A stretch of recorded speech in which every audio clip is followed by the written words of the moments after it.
E K craft சாமி எல்லாத்தையும் காப்பாற்றுங்க யூடியூப் சேனல் நேயர்கள் அனைவருக்கும் அன்பான வணக்கங்கள். அனைவருக்கும் தீபாவளி வாழ்த்துக்கள். இன்றைக்கி நம்ம என்ன பார்க்க போகிறோம்னா, தீபாவளி ஸ்பெஷல் வீட்டில் எப்படி லட்டு ஈஸியாக செய்ய போகிறோன்னு பார்க்கோம். அதுதான் நான் ஒரு பொருளாக காட்டினேன். கடலை மாவு, அடுத்து ஜீனி, சரிங்களா, நெய்யிலேருந்து ஆரம்பித்தேன். நெய், எண்ணெய், கடலை மாவு, ஜீனி 1 கிலோ. அடுத்து இது என்னென்னா ஏலக்காய் பவுடர், சரிங்களா, ஏலக்காய் பவுடர். இது வந்து கேஷ்யூ, முந்திரி, கேஷ்யூ நட்டு, திராட்சை. அடுத்து இது வந்து வெள்ளரிக்காய் விதை, சரிங்களா, விருப்பப்பட்டால் தேவைன்னா போட்டுக்கலாம். கடைசி கலருக்கு கேசரி பவுடர், சரிங்களா. தீபாவளினால ரொம்ப ஈஸியாக செய்யலாங்க இந்த லட்டு. அதனால் நீங்கள் இந்த வீடியோ ஃபுல்லாக பாருங்கள். நீங்களும் ஈஸியாக லட்டு செஞ்சு தீபாவளியை தித்திப்பாக கொண்டாடுங்க. ஃபஸ்ட்டு கடலை மாவு எடுத்துக்கிட்டோம். நான் கடலை மாவு 1 கிலோ எடுத்திருக்கேன், சரிங்களா. அரை கிலோவாக 1 கிலோ எடுத்திருக்கேன். நம்முடைய சேனலில் புதுசாக பார்க்குறவங்க மறக்காமல் சப்ஸ்கிரைப் பண்ணுங்கள். நம்ம சேனலில் இதை மட்டும் போட மாட்டோம். நம்முடைய சேனல் மெயினே கூடையை பற்றி தான் போட்டுக்கிட்டு இருக்கோம். அந்த கூடை எல்லோரும் ஈஸியாக பண்ணலாம், சரிங்களா. ரொம்ப சிம்பிளாக பண்ணி அது ஒரு நல்ல ஒரு வருமானம் தரக்கூடிய கைத்தொழில். ஸோ அதை நீங்கள் பாருங்கள், சரிங்களா. மறக்காமல் அதை பார்த்து நீங்களும் பழகுங்க. நிறைய பேர் என்னுடைய சேனலை பார்த்து பழகியிருக்காங்க. அதனால் நீங்களும் பார்த்து பழகுங்க. என்ன டவுட்னாலும் நம்முடைய நம்பருக்கு காண்டாக்ட் பண்ணுங்கள், சரிங்களா. பட்டை டேப் கூட, சரிங்களா. இப்போ பாருங்கள், கடலை மாவு 1 கிலோ ஃபஸ்ட் 1/2 கிலோ போட்டால் 2வது 1/2 கிலோ போடுறோம். ஏன்னா அந்த கூடை என்னென்னா இப்போ வந்து நிறைய நம்ம வீடியோஸ் போட முடியல. ஏன்னா வேறு தொழில் பண்ணுறதுனால அது போட முடியல. நல்ல வாண்டட் இருக்குது, அதனால் பண்ணுங்கள், சரிங்களா. இப்போ பாருங்கள், கடலை மாவு நம்ம வந்து 1 கிலோ போட்டுட்டோம், சரிங்களா. இப்போ என்ன பண்ண போகிறோம்னா, அடுத்து கேசரி பவுடர் கலருக்கு. இது வந்து தேவையாக, அதாவது எப்படி சொல்லணும்னா, உங்களுக்கு விருப்பம் இருந்தால் போடலாம், விருப்பம் இல்லைன்னா போட வேண்டாம், சரிங்களா. இது வந்து தேவைக்கேற்ப தான் நீங்கள் போட்டுக்கணும். கேசரி பவுடர் நான் வந்து ரெட் கலர் போடுறேன். ஸோ அந்த கூடையை பற்றி சொன்னேன் இல்லையா, கூடை வந்து நிறைய பேர் என்னை பார்த்து கற்றுருக்காங்க, நிறைய பேர் போட்டுட்ருக்காங்க. ஸோ என்ன டவுட்னாலும் கேட்கலாம். உங்களுக்கு பழகிறக்கு திங்ஸ் சொன்னாலும் என்ன கேட்கலாம். அடுத்து தண்ணி ஊற்றுறோம், சரிங்களா. தண்ணி வந்து கொஞ்சம் கொஞ்சமாக ஊற்றணும். தண்ணி வந்து எப்படி ஊற்றுறேன்னு பார்த்துக்கோங்க. நம்ம கொஞ்சம் கொஞ்சமாக ஊற்றி, ரொம்பையும் தண்ணியாக இருக்கக்கூடாது, ரொம்பையும் கெட்டியாக இருக்கக்கூடாது. ஒரு மாதிரி நான் காட்டுறேன் பாருங்கள், கடைசி பக்குவத்தை காட்டுறேன். இந்த பஜ்ஜி கரைப்போம்ல, அதை விட கொஞ்சம் பஜ்ஜி வந்து கொஞ்சம் எப்படி இருக்கும்னா, கொஞ்சம் கட்டியாக இருக்க மாதிரி இருக்கும். இது வந்து அதை விட கொஞ்சம் லைட்டாக லூஸாக இருக்கணும், சரிங்களா. அப்போ இருந்தால் தான் இந்த பூந்தி கரண்டியில் அந்த இது விழும், மாவு வந்து கீழே விழும், இல்லைன்னா விழாது, சரிங்களா. நம்ம கொஞ்சம் கொஞ்சமாக தண்ணி முதலே ஊற்ற வேண்டாம். கொஞ்சம் கொஞ்சமாக தேவைக்கேற்ப கொஞ்சம் கொஞ்சமாக ஊற்றி கலக்கலாம். ஸோ இந்த தீபாவளியில் மறக்காம இந்த வீடியோஸில் 3 நாளுக்கு முன்னாடியே போட்டிருக்கணும், போட முடியல, பல்வேறு வேலை காரணங்களால். ஸோ மறக்காமல் இந்த லட்டை இன்றைக்கி பண்ணல முடியலாட்டினாலும் இன்னொரு நாள் செஞ்சு பார்த்துட்டு அடுத்த தீபாவளிக்கு இதை செஞ்சு அசத்துங்க, சரிங்களா. ரொம்ப ஈஸியாக இருக்குது லட்டு. லாஸ்ட்டு லட்டோட ஃபினிஷிங் பாருங்கள் எப்படி இருக்குன்ட்டு. உங்களுக்கு பார்க்கறதுக்கே அவ்வளோ சூப்பராக இருக்கும், சரிங்களா. கொஞ்சம் கொஞ்சமாக தண்ணியை ஊற்றுங்க. நம்முடைய சேனலில் நிறைய வீடியோஸ் இருக்குது கூடைகள் பற்றி, கைத்தொழில், முக்கியமாக பெண்கள் என்னுடைய சேனலை பார்த்தா நீங்களும் ஒரு வருமானம், வீட்டிலே இருந்து ஒரு வருமானம் பார்க்குற ஒரு சேனலாக நம்முடைய சேனல் இருக்குது. அதனால் பார்த்து பழகுங்க. இப்போ வந்து மாவை நான் வந்து காட்டுறேன். அது எண்ணெயை வந்து சட்டியில் எண்ணெய் ஊற்றி வச்சுக்கலாம், சரிங்களா. பாருங்கள், சட்டியில் எண்ணெய் ஊற்றி வச்சுக்கலாம். அடுத்து வந்து நம்ம அந்த மாவை கலக்கிறதுல காட்டிக்கிட்டு இருக்கேன், சரிங்களா. எண்ணெய் வந்து 1 லிட்டர் நீங்கள் ஊற்றிடுங்க. ஏன்னா பூந்திக்கு இந்த பூந்தி போடுறதுக்கு வந்து எண்ணெய் நிறைய வேணும். எப்படின்னா நிறைய வேணும்னா குடிக்காது, எல்லாத்தையும் குடிக்காது, அதனால் கவலைப்படுறாங்க. கொஞ்சம் சட்டி கொஞ்சம் அகலமாகவும் எண்ணெய் நிறையா ஊற்றினா தான் அந்த பூந்தி அந்த ட்ராப்ஸ் அந்த இந்த மாவு உளும் போகும், அது வந்து அப்படியே பிரிஞ்சு போகும், இல்லைன்னா ஒரே இடத்துல இருக்கும். அதனால் இப்போ மாவு பாருங்கள், நல்ல ஒரு பதம் வந்துருச்சு. நான் காட்டுறேன் பாருங்கள். அதான் பஜ்ஜி பதத்துக்கு எடுத்துடக்கூடாது. பஜ்ஜி வந்து நம்ம பெரிய ஸ்லைஸாக போடுவோம், அதில் ஒட்டும். இது அப்படி கிடையாது, கொஞ்சம் லூஸாக தான் இருக்குது. இப்போ பாருங்கள், பூந்தி இது எடுத்துகிட்டு நம்ம வந்து இந்த இதை எடுத்துருக்கேன். இதுக்குன்னு தனி கரண்டிலாம் இருக்குது, நீங்கள் தேவைப்பட்டால் அதையும் வாங்கிக்கலாம். ஸோ இது வந்து எனக்கு இது பெட்டராக தெரியுனால நான் இதை எடுத்துட்டேன். எண்ணெய் நல்லா காஞ்சிருச்சு. ரொம்ப சூடாக இருக்கக்கூடாது எண்ணெய், சரிங்களா, உடனே கருகி போயிடும். இப்போ பாருங்கள், நான் ஊற்றுறேன் பாருங்கள். இந்த மாதிரி ட்ராப்ஸாக விழணும். ஒரே இடத்துல வைக்காதீங்க, இப்படி சுற்றி வைங்க. அப்போ ஒரே இடத்துல கட்டியாக ஒரே இடத்துல இருக்கும், சரிங்களா. இவ்வளோ அழகாக இந்த இது என்னை வந்து ரொம்ப கம்ஃபர்டபுளாக இருக்கும், அதனால தான் நான் இதை எடுத்திருக்கேன். இது நீங்கள் வந்து எல்லா கடையிலையும் இதை வாங்கிக்கலாம். இந்த பஜ்ஜெல்லாம் சுட்டு இதில் போடுவாங்க எண்ணெய் வடியதுக்கு. நான் வந்து அதை தான் நான் பூந்தி கரண்டியாக எடுத்திருக்கேன், சரிங்களா. அதாவது இப்போ இந்த பூந்தியை வந்து எப்படி எடுக்கணும்னு பார்த்துக்கோங்க. இதை வந்து ரொம்ப கருக விட்டுறக்கூடாது. அப்புறம் அது வந்து லட்டு பிடிக்க நல்லா இருக்காது. காரா பூந்தி ஆயிரும். அது வந்து எடுத்தால் நல்லா மெதுன்னு அமுங்குற மாதிரி இருக்கணும். அந்த மாதிரி எடுக்கணும். இதுதான் மெயின் சரிங்களா. லட்டில் எடுத்தால் அமுங்குற மாதிரி இருக்கணும். ஓகேங்களா. பாருங்கள். ஓகே. எடுத்தாச்சு. இப்போ நான் அமுக்கி காட்டுறேன் பாருங்கள். நம்ம அந்த கலர் போட்டதுனால நம்மளுக்கு நல்ல ஒரு ஆரஞ்சு கலர் இருக்குது சரிங்களா. இந்த மாதிரி அமுங்கணும், மெதுன்னு அமுங்கணும். இந்த பதத்தில் தான் நீங்கள் எடுக்கணும் சரிங்களா. அப்படி அமுக்குனா உடஞ்சிடக்கூடாது. உடஞ்சா அது லட்டு வராது சரிங்களா. கசப்புத்தன்மை வந்துடும் லட்டில். இந்த மாதிரி எடுத்தால் தான் உங்களுக்கு வந்து இப்போ இதை வந்து நான் வந்து எல்லாத்தையும் பொரிச்சிட்டேன். இப்போ வந்து நீங்கள் சும்மா எடுத்து சாப்பிட்டாலும் இந்த லட்டு டேஸ்ட் வரும். இனிப்பு இல்லாத லட்டு மாதிரி தெரியும். இப்போ பாருங்கன்னா இது என்னென்னா நம்மளுக்கு வந்து பெருசாக இருக்குது இல்லையா.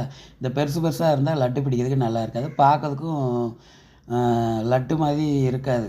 அந்த டேஸ்ட்லாம் இருக்கும், ஆனால் லட்டு மாதிரி நம்மளுக்கு தெரியாது. அதனால் அதை நான் என்ன பண்ணுறேன்னா மிக்ஸி ஜாரில் ஒரு அரை பல்ஸ் மூடு இருக்குல்ல, அதில் போட்டு நீங்கள் ஒரு அரைக்கலாம். இல்லைன்னா 1ஆம் நம்பர் பட்டனை போட்டு ஒரு அரைச்சிட்டா நம்மளுக்கு வந்து நல்லா பொடிசாக வந்துடும் சரிங்களா. அந்த மாதிரி லட்டு பிடிக்கும் போது நம்மளுக்கு உண்மையில் ரொம்ப சூப்பராக இருக்கும். இது வந்து பெருசாக இருக்குது பார்த்தீங்களா, நல்லா இருக்காது. டேஸ்ட் எல்லாமே லட்டு மாதிரி தான் இருக்கும். ஆனால் அதை பார்க்கும்போது உங்களுக்கு வந்து என்னமோ தெரியும். அதை தான் சொல்கிறேன். இந்த மாதிரி நல்லா அரைச்சிக்கோங்க. உங்களுடைய மிக்சியில் எல்லார் வீட்லேயும் மிக்ஸி இருக்கும், அதனால் பிரச்சனை இல்லை. இந்த மாதிரி அரைச்சிக்கலாம். இப்போ நான் அதையும் காட்டுறேன் பாருங்கள். இங்கே பாருங்கள் எப்படி உதிரியாக அப்படி என்ன மணலாக வரும்பாங்களா, அந்த மாதிரி வருது பாருங்கள். இந்த மாதிரி இருந்தால் தான் லட்டு நல்லாயிருக்கும். நம்ம வாயில் போட்டோடனே கரையும், சூப்பராக இருக்கும். பாருங்கள், நான் இதை வந்து எல்லாம் அரைச்சிட்டு உங்கள்கிட்ட நான் எப்படின்னு காட்டினேன். பாருங்கள் எப்படி மணலாக இருக்குது பார்த்தீங்களா, எப்படி இருக்குது. இப்படி தான் இருக்கணும். இது வந்து இப்படி நிறைய பேர் இப்படிலாம் அரைக்க மாட்டாங்க. நான் வந்து எப்போவுமே இப்படி அரைப்பேன். இப்படி அரைச்சா லட்டு சூப்பராக இருக்கும் சரிங்களா. மறக்காமல் இந்த தீபாவளிக்கு செஞ்சு பாருங்கள். இப்போ வந்து நிறைய வீடியோஸ் நான் போட முடியல. எவ்வளவோ வீடியோஸ் இருக்குது. எல்லாம் வந்து நம்முடைய வீடியோஸை பார்த்தா நீங்கள் அது மூலமாக பயன்பெற வீடியோஸ் மாதிரி தான் நம்ம போடுவோம். சரி, அதை நம்ம ரெடி பண்ணிட்டோம். எடுத்து வந்து ஜீனி பாகு. இப்போ வந்து நான் 1 கிலோ வந்து என்ன எடுத்துருக்கேன், மாவு எடுத்துருக்கேன். நான் 1.5 கிலோ ஜீனி போட்டுறேன். தண்ணி நல்லா கொதிக்க. தண்ணி எவ்வளோ எடுக்கணும்னா அந்த ஜீனி எத்தனை கிண்ணம் இருக்கோ அதுக்கு வந்து நீங்கள் பாதி சரிங்களா. இப்போ 4 கிண்ணம் அந்த ஜீனி இருந்துச்சுன்னா 2 கிண்ணம் தண்ணி ஊற்றுங்க. அதுக்கு மேலே ஊற்றிடாதீங்க, லட்டு வராது சரிங்களா. தண்ணி தான் மெயின்.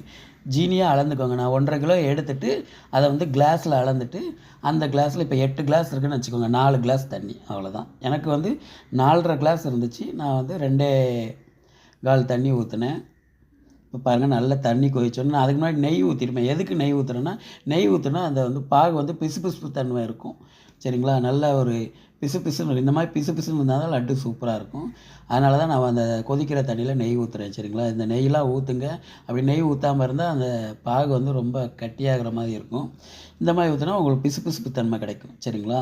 கொஞ்சம் கொஞ்சமாக இதை கொதிக்கிற தண்ணியில் கொஞ்சமாக ஜீனியை ஆட் பண்ணுங்கள். ஆட் பண்ணி சொல்லுவாங்களே ஒரு கம்பி பதம் அந்த மாதிரி வரட்டும்.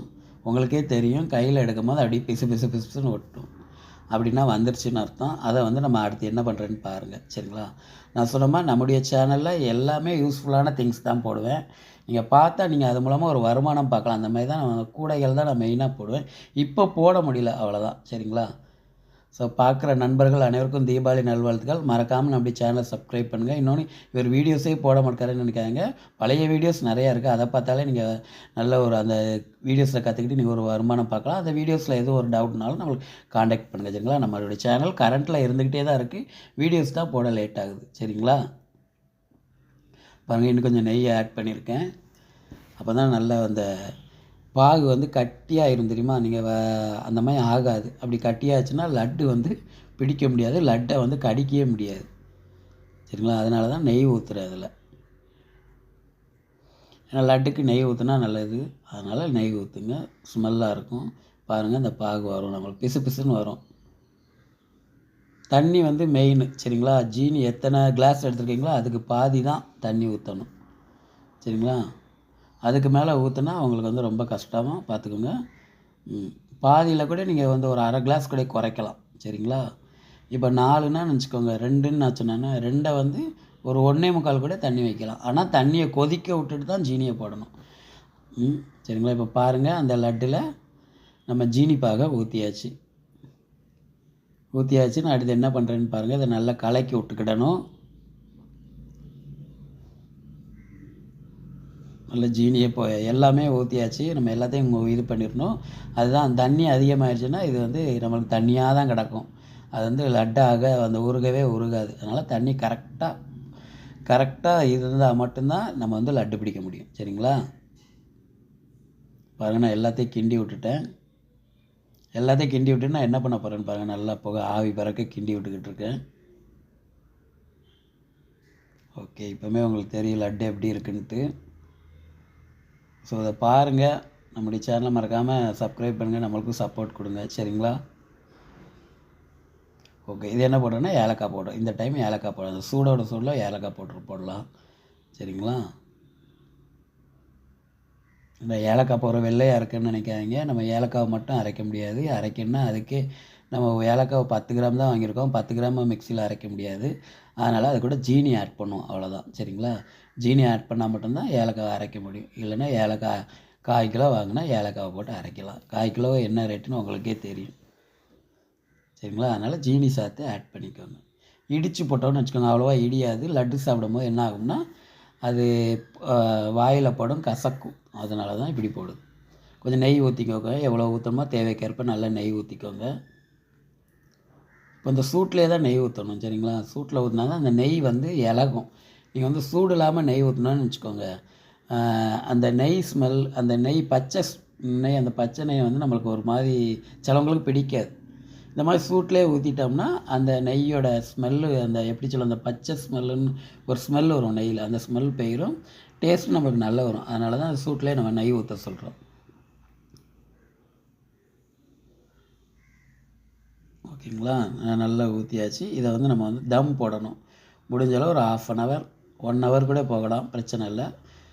என்னால் 1 hour காத்துக்கிட்டு இருக்க முடியலன்னா ஒரு 1/2 hour போதும். சரிங்களா? அப்போ அந்த சுகர் சிரப்பு, இந்த பூந்தி எல்லாமே நம்மளுக்கு வந்து நல்லா ஷோக் ஆகி நம்ம லட்டு பிடிக்கிறதுக்கு அழகாக இருக்கும். சரிங்களா? நான் ஒரு 1/2 hour நல்லா ஷேப் பண்ணி விட்டு நல்லா மட்டப்படுத்தி விட்டுட்டு நெய்யை ஊற்றிட்டேன். இப்போ வந்து நம்ம என்ன பண்ண போகிறோம்னா க்ளோஸ் பண்ண போகிறோம்.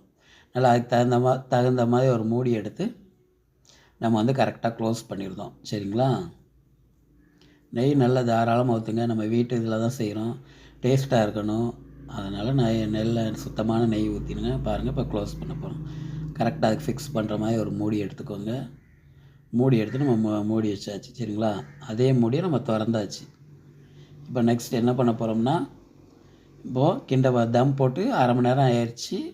அதை நம்ம திறந்துட்டோம். இப்போ வந்து அதை லைட்டாக கிண்டி விட்டுலாம், தம்மை உடைக்கலாம். சரிங்களா? பிரியாணி மாதிரி தான், தம்மை உடைக்கலாம். தம்மை உடைச்சிட்டு அடுத்து தான் நம்ம நட்ஸ் எல்லாமே சேர்க்க போகிறோம். சரிங்களா? முதலே சேர்க்க வேண்டாம். அப்படி முதலே சேர்த்தா அந்த சூட்டாக உள்ளே இருந்து ஒரு மாதிரி வெந்து போன மாதிரி இருக்கும். அந்த மாதிரி ரொம்ப சுட்டில் தேக்க வேண்டாம். இப்போ பாருங்கள், நான் வெள்ளரி விதையை போடுறேன். இதெல்லாம் போட்டால் உண்மையிலே லட்டு சூப்பராக இருக்கும். இது நீங்கள் ஒரு 10 கிராம் 20 கிராம் கூட வாங்கலாம். ரேட்லாம் ரொம்ப இருக்காது. என்ன இப்போ 25 கிராம் ஒரு 30 ரூபா 40 ரூபா வரும். சரிங்களா? நான் ஒரு 100 கிராம் வாங்கினேன் வெள்ளரி விதை. சரிங்களா? 3 பொருள் எடுத்தாச்சு. அந்த 3ஐயும் நம்ம போட்டலாம். ஃபஸ்ட்டு வெள்ளரி விதையை ஆட் பண்ணியிருக்கேன். அடுத்து இந்த திராட்சை. சரிங்களா? திராட்சை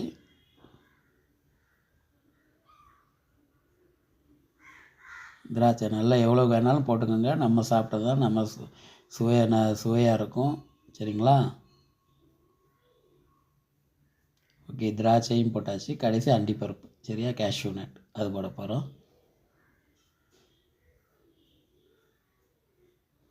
ஓகே, நம்ம வந்து ஆல்மோஸ்ட் லட்டு வந்து ஒரு எவ்வளோ 90% முடிஞ்சுங்க. இன்னும் உருட்டை மட்டும்தான் செய்யணும், வேறு எதுவுமே செய்ய வேண்டாம். சரிங்களா? உருட்டிட்டா அந்த 10% முடிஞ்சால் உங்களுக்கு லட்டு நான் கடைசி காட்டுறேன் எப்படி இருக்குன்ட்டு. இப்போ நான் எல்லாமே போட்டுட்டேன். சரிங்களா? இப்போ வந்து இந்த கரண்டியை வச்சு எடுக்கேன். எதுக்குடா ஒரு கரண்டி கேசரி எடுக்காருன்னா அதுக்கு ஒரு காரணம் இருக்குது. இந்த மாதிரி நீங்கள் கரண்டி வச்சு எடுத்தால் எல்லா லட்டு ஒரே ஷேப்பில் பிடிக்கலாம். சரிங்களா? அதுதான் இது மெயின். நீங்கள் வந்து நம்ம கையில் ஒன்று சின்னதாக வரும், ஒன்று பெருசாக வரும். பாருங்கள் லட்டு எப்படி உருட்டும் போது எப்படி வருது, கையில் பாருங்கள் எப்படி இருக்குது, கையிலவே ஒட்டாது. சரிங்களா? நல்லா அழகாக இருக்கும், உருட்டதுக்கும் ஈஸியாக இருக்கும். பார்த்தீங்களா? லட்டு வந்துடுச்சு. பார்த்தீங்களா எப்படி இருக்குது? பார்த்தீங்களா? கடையில் எவ்வளோ நமக்கு பெட்டராக இருக்கும். இந்த லட்டு வந்து எனக்கு லட்டே எனக்கு ரொம்ப பிடிக்கும். அதனால இந்த லட்டு செய்ய நான் கற்றுக்கிட்டேன். இப்போ கற்றுக்கிட்டதுனால இதை வந்து நான் ரொம்ப சுவையாக பண்ணுவேன். எனக்கே பொறாமையில நம்ம லட்டு இப்படி பண்ணுறோமா அப்படின்ட்டு. சரிங்களா? அதனால தான் இந்த இதை நீங்களும் பழகணும் தான் நம்ம இந்த வீடியோஸை நம்முடைய சேனலில் இந்த குக்கிங் வீடியோஸ் போடுறோம். சரிங்களா? நம்ம வந்து குக்கிங் வீடியோஸ் அடிக்கடி போட மாட்டோம். எனக்கு எது நல்லா தெரியுதோ அதை மட்டும்தான் போடுவேன். சரிங்களா? பாருங்கள், நம்ம லட்டு அழகாக பிடிக்கிறோம். நான் சொன்ன மாதிரி இந்த நட்ஸ் எல்லாம் கடைசி போட்டு இந்த மாதிரி பண்ணுங்கள். சரிங்களா? முதல்ல போட வேண்டாம். பாருங்கள், பார்க்கும் போதே உங்களுக்கு தெரியும் லட்டு எவ்வளோ ஷேப்பாக வருது. இந்த கரண்டி எதுக்குனால வச்சாலும் பாருங்கள், எல்லா லட்டும் நம்ம பிடிச்சாச்சு. எவ்வளோ லட்டு வருதுன்னு பாருங்கள். 1 கிலோவில் எனக்கு 4 கிலோ லட்டு வந்துச்சு. பாருங்கள், அழகாக பிடிச்சாச்சு. சூப்பராக இருக்குது. டேஸ்ட்டும் அருமையாக இருக்குது. நீங்களும் பண்ணி பாருங்கள். இந்த தீபாவளியை சந்தோஷமாக கொண்டாடுங்க, பாதுகாப்பாக கொண்டாடுங்க. சரிங்களா? இந்த வீடியோஸ் பிடிச்சிருந்துச்சா மறக்காமல் கமெண்ட் பண்ணுங்கள். நீங்களும் என்னுடைய வீடியோஸை போய் பாருங்கள். கைத்தொழில் வீடியோஸ் பெண்கள் அனைவரும் பார்க்கக்கூடிய நம்முடைய சேனல். சரிங்களா? அவங்களுக்கு ரொம்ப யூஸ்ஃபுல்லாக இருக்கும். மறக்காமல் நம்முடைய சேனலை பாருங்கள். ஸோ நன்றி, வணக்கம். சாமி எல்லாத்தையும் காப்பாற்றுங்க.